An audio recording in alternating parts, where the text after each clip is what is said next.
With a week of joint practices wrapping up between the Lions and Colts, the Lions are barreling down into week 2 of the preseason, where we'll square off against Indianapolis and the Fighting Jonathan Taylors. In this video, I'm going to give you 5 things to watch for in the Lions preseason week 2 matchup against Indianapolis. Roll that beautiful bean footage.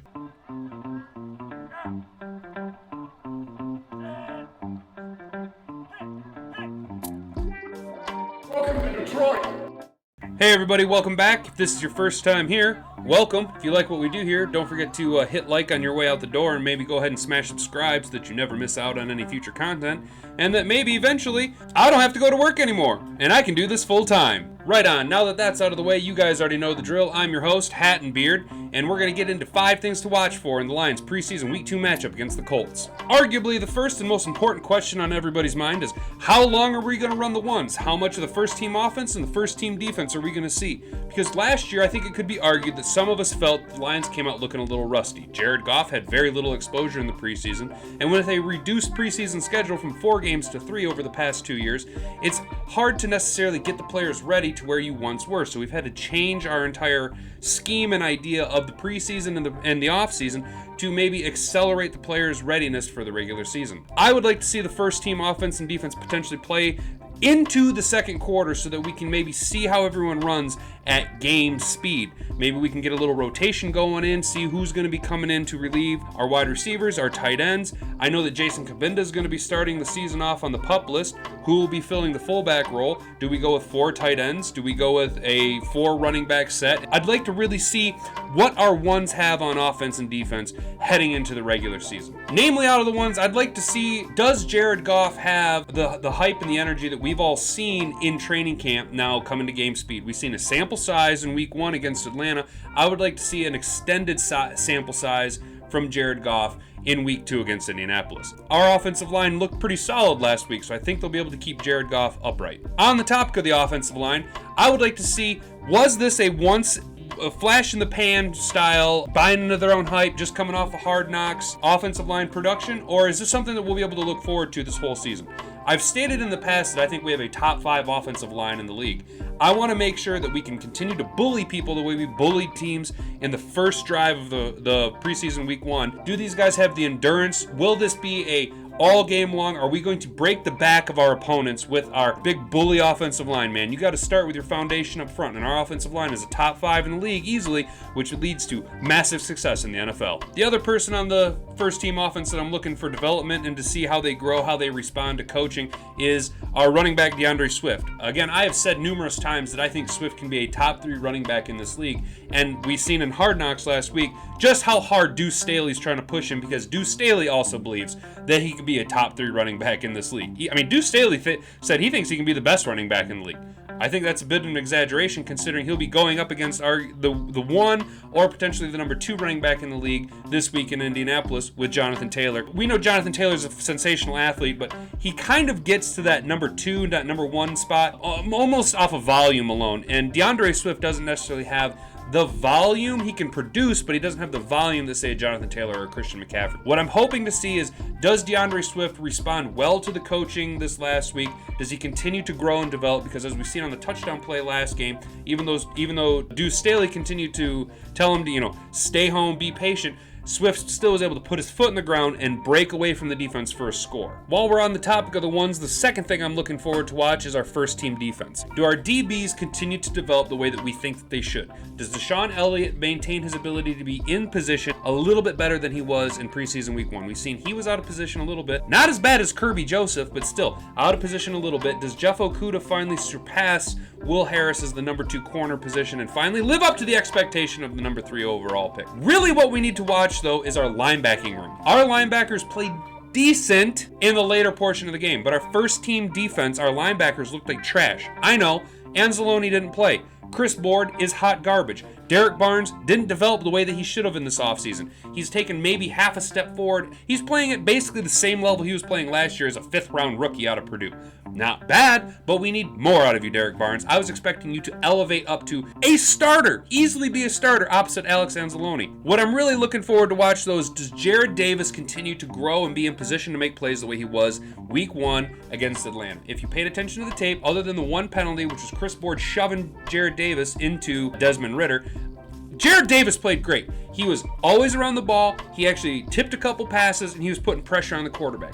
I think Jarrad Davis, now with his second stint with Detroit, is a potential starter for us and could elevate the defense. The other linebacker I'm watching to grow is my boy, comes out playing with his hair on fire, and that's Rodrigo. I think Malcolm Rodriguez has easily become a fan favorite, at least among the super hardcore fans. Going into preseason week 1, we were already high on him based on what we've seen out of training camp and the little bit of glimpses we've seen in Hard Knocks, and Hard Knocks continued to hype him up this week. I think Malcolm Rodriguez is a star being born in this league.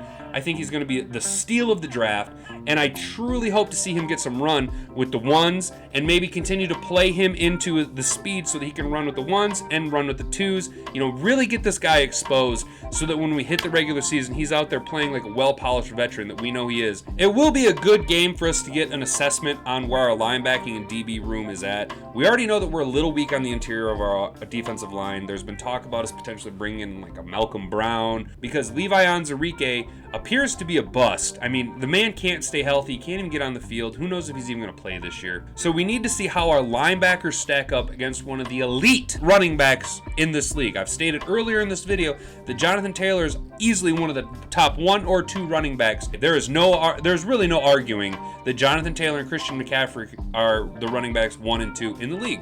I mean, they get there on volume alone. I'm also wanting to watch how our defensive backs stack up against a young and emerging superstar wide receiver, Michael Pittman.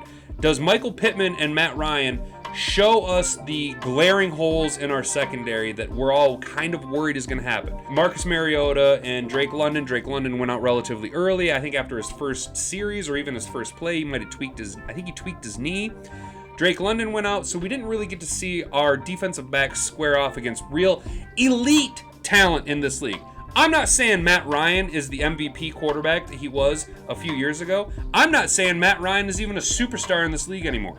I am saying that Matt Ryan is significantly better than Marcus Mariota and Desmond Ridder are right now at the stages in their career. All right, we're going to focus on some position battles. First position battle I'm looking to get at is our number 2 tight end position. Who's going to back up Hawk? Devin Funchess had an emergence in our offense preseason week 1. He's able to, as I said in previous videos, he is a roster hack. He's a wide receiver playing at tight end. Can he block like a tight end? Who knows? Can he run routes like a wide receiver? Dang straight he can. Is he incredibly efficient to have on your team, a weapon like that? I would say yes. Brock Wright. Brock Wright played a lot last year. I think we liked what we've seen out of Brock Wright. He is a typical tight end. He's big, he's strong, not necessarily fast, not necessarily the best hands in the world. Is he the best run blocker in the league?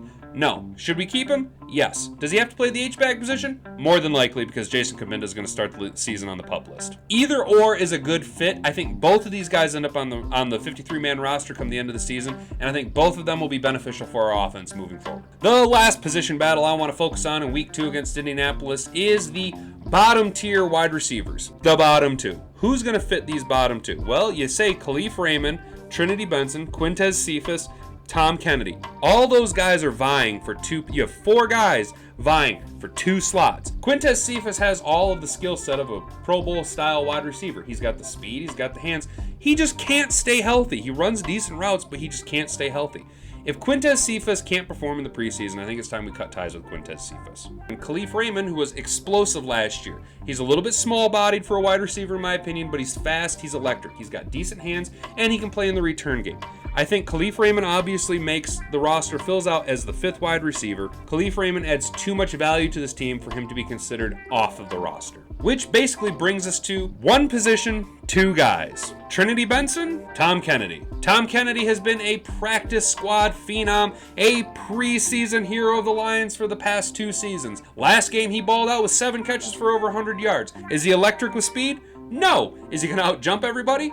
No. Can he catch the ball? Yes. Is he a valued player? Yes. On the flip side of that, we have Trinity Benson. Trinity Benson is fast, he's small-bodied, he's quick, he's electric, and he can double up in the return game. It comes down to which player do you want? Do you want a smaller speedster wide receiver that can help your special teams develop and produce when they're put in the game? Or do you want a solid, reliable possession receiver that can move the sticks and catch the ball when you throw it to him, run solid routes, but he's not going to add any value as a special teamer? Traditionally, you would go for the special teams player. However, I would elect to keep Tom Kennedy. I feel that a possession wide receiver is more valuable in the league, considering We already have a Khalif Raymond who can double up on special teams. Finally, the fifth thing that I'm looking for is our coaching staff. How does our coaching staff react to the turmoil of being on Hard Knocks, having this national media behind you, and coming up short week 1 against Atlanta? Do we make adjustments? Do we scheme a little bit differently? Obviously, we don't have to worry about the exceptional mobility of Matt Ryan. He's not going to run around in the pocket a whole heck of a lot. Do our coaches make the necessary adjustments where we've seen glaring holes against Atlanta?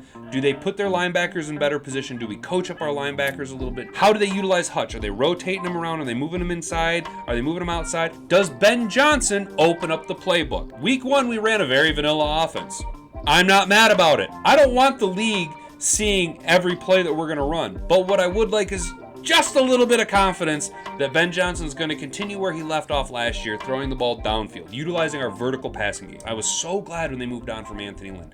Not that I have anything against the dude. I think he seems like an all right cat. I'm sorry, but your Marty Schottenheimer Marty ball ain't going to work for us here in Detroit. Dude, it is a vertical passing game. You need to use your weapons on the outside. So that's going to do it for today's video, you guys. I know it was a quick and short one, just 5 quick things to watch from the Lions preseason week 2 against Indianapolis. There's not a lot to really discuss. We already kind of know where things lie. We're trying to see who's going to make the final roster, who's going to end up on the practice squad. Let me know down in the comments below, who do you think should make this roster out of Quintez Cephas, Khalif Raymond, Tom Kennedy, Trinity Benson? Drop a comment down below who you think should make this final roster. Again, I think Tom Kennedy because I'm a big fan of possession wide receivers. Does that mean that's the right choice? Nope, not at all. I could be entirely wrong. Until next time, you guys, I've been Hat and Beard. We'll catch you later.